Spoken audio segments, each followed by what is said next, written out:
Começando mais um Go Game pra você aqui na sua Play TV. Go Game, você já sabe, é aquele programa onde a gente pega os lançamentos aí pra conhecer e saber um pouco mais. No programa de hoje, iremos falar do terceiro jogo aí dessa franquia tão famosa ao redor do mundo, essa franquia da Capcom que se chama Lost Planet. Tô falando de Lost Planet 3, história que acontece antes dos dois primeiros jogos da série. Mas isso e muito mais a gente vai saber no programa de hoje. Temos convidados aqui, o Jefferson Caio, redator do Game TV, e também o Denis Michelassi, gerente de comunidade pra Capcom Brasil. A gente vai começar o programa já falando aí um pouquinho da história. História do quê? De Lost Planet 3.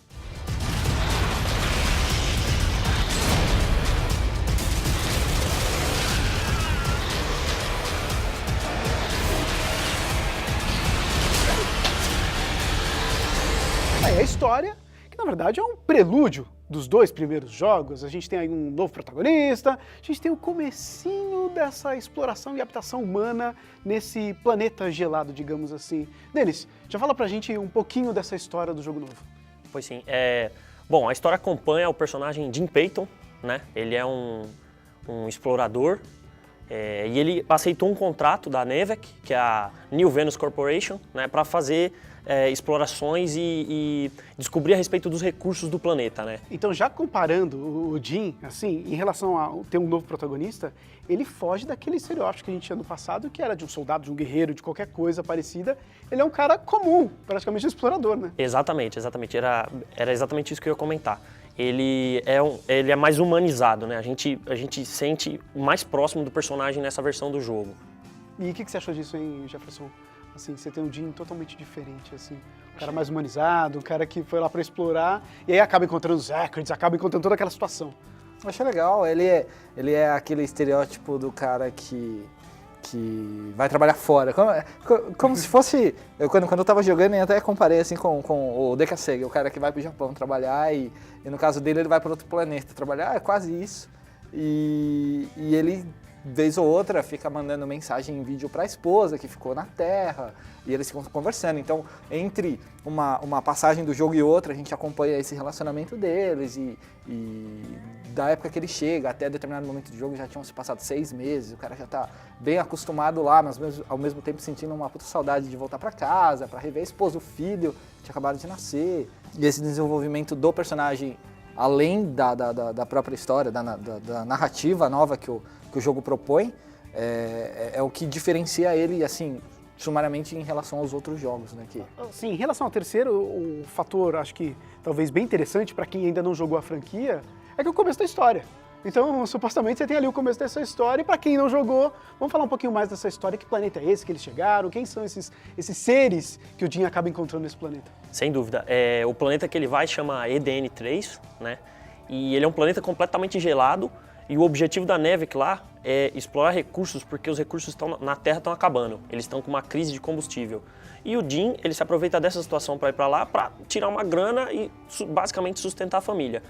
Porém, ao longo do tempo que ele passa lá e das explorações que ele faz, ele vai descobrindo coisas ali que a Nevec andou escondendo, né? Sem muitos spoilers aí, mas ele vai se envolvendo mais com as pessoas dentro daquele planeta ali e crescendo também como personagem, né?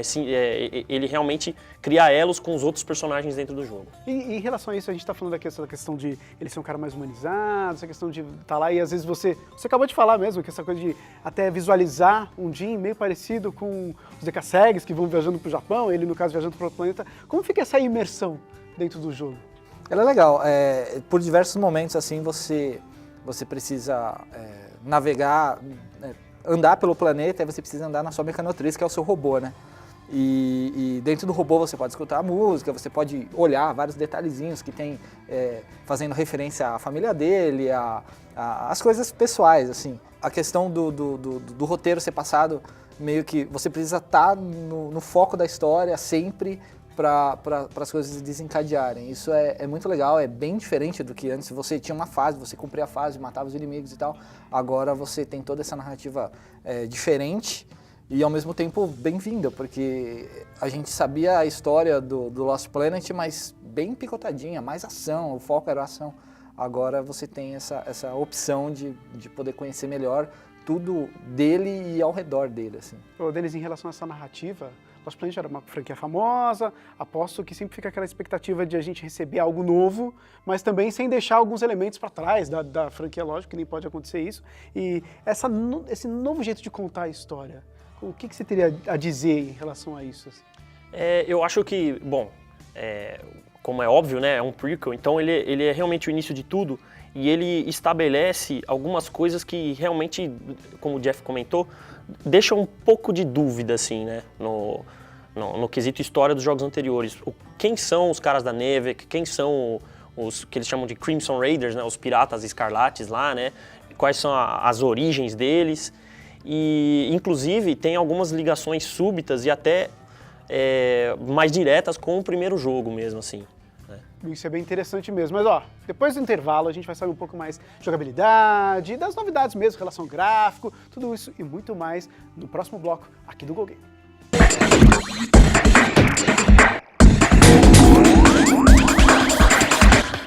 E o Go Game já está de volta aqui na sua Play TV hoje. Programa totalmente dedicado a falar de Lost Planet 3. A gente estava falando antes do intervalo da relação narrativa, história e muito mais, novo protagonista. E agora eu quero saber um pouquinho em relação ao sistema de combate ali, se mudou alguma coisa, se não mudou, como é esse novo modo de combate, as armas que a gente tem no jogo. A gente está acostumado a ver as imagens da franquia, um cara, neve pra tudo quanto é lado, uma arma gigante e inimigos querendo acabar com ele.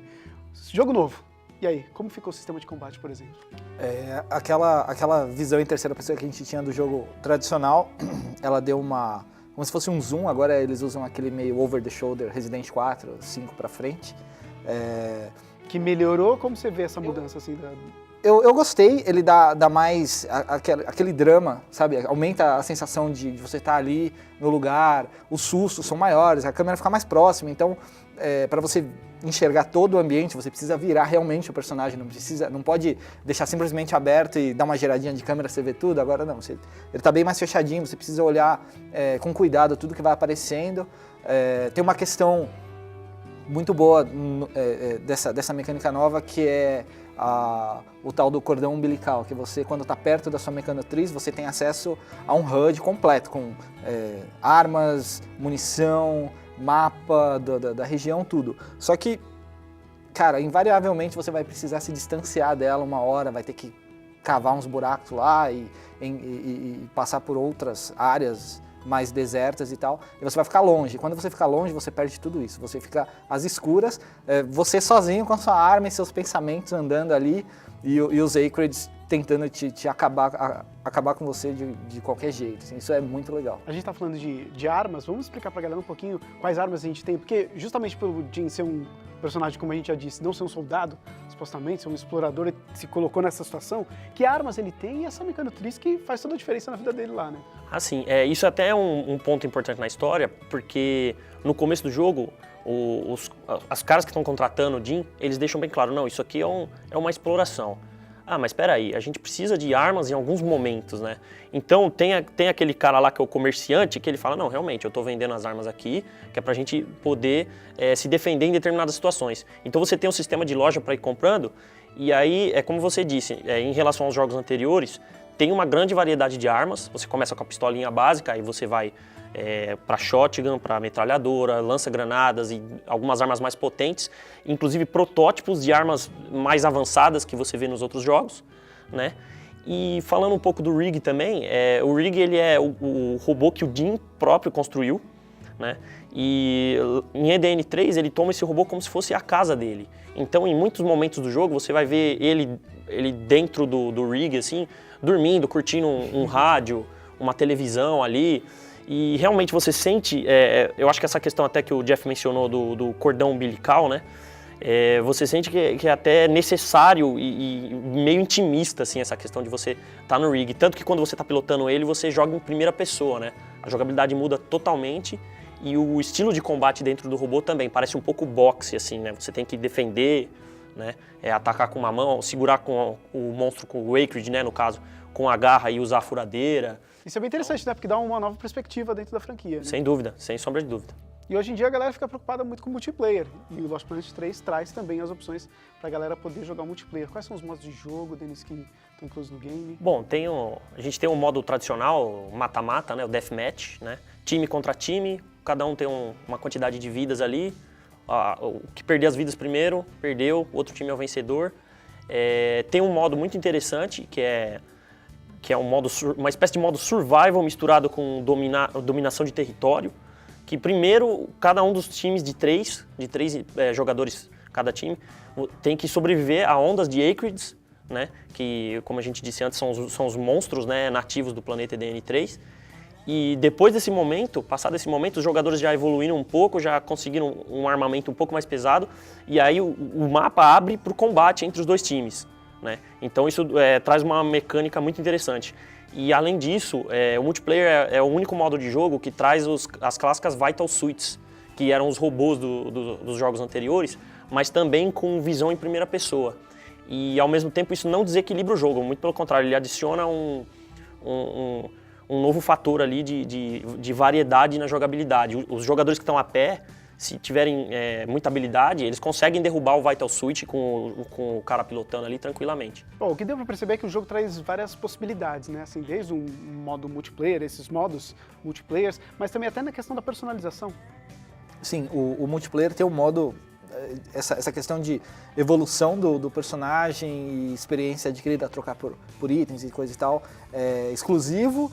E todo feito só pro multiplayer, então ficou mó legal, porque não é uma coisa meio jogada, você ganhou pontos aqui, você pode destravar isso, naqueles menus corridos. Não, você tem todo um layout bonito, tem uns bloquinhos para você ir, você vai comprando esses blocos e encontrando as partes que você quer. Você quer evoluir armas, você quer evoluir vestimenta e esse tipo de coisa, então você vai evoluindo nesse layout completamente inédito e eu achei bem legal, é uma variedade bem-vinda e que deve dar um gás muito maior pro jogo, assim. Tá certo. Então, olha, se você estava curioso para saber tudo sobre Lost Planet 3, o Game de hoje, totalmente dedicado a esse game que, claro, já está disponível. E se você não conhecia a franquia, agora é a hora de começar mesmo. Aí você já pega o terceiro, começa a história, depois joga lá o primeiro e o segundo e vambora. Eu quero, então, em primeiro lugar, lembrar você que a gente tem a análise mais completa ainda lá no Game TV, que é a parte de games do portal Play TV, que é playtv.com.br/games. E não se esqueça, é claro, de seguir a gente lá no Twitter, @GoGamePlayTV. Denis, obrigado pela participação. Muito obrigado. Jefferson, valeu. Semana que vem tem muito mais Go Game pra você aqui na Play TV. Tchau.